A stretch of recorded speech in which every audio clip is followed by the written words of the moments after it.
Kinsa tong gusto magpa-sit up o karwas, kinagapuhang karwas. Wapo pa yung kayo kay pwede nimo siya i-lock. I-lock mo siya dito, i-lock. Oh, i-lock. Sarado nimo na siya dire, i-lock. Di na ka kailangan magbutang-butang og tubig kay mo ni siyang sumpay sa tubig. Pag mahurot ng tubig dire, mo automatic na siya mo sulod og tubig. Wala na kay kailangan buhaton, oh, limpyo kayo, sirado kayo. Dili masudlan o kiti-kiti. Oh.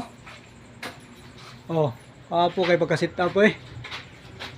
Oh, sirado kayo, di masudlan kiti-kiti na pag lock. PM lang kung kinsa toy gusto magpa-sit up. Oh, apo kayo sit up eh. Bay, balay mo lang sa ganyan. Ah. Sa to gusto magpa-sit up. Usray nakakuha no? Oh, sirado. Close kayo. Napag sirado.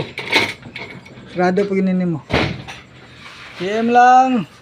Isa gusto magpa-sit up diya, kung isa to gusto magnegosyo o karwas, hasta ang gwapuha pagka-sit up eh.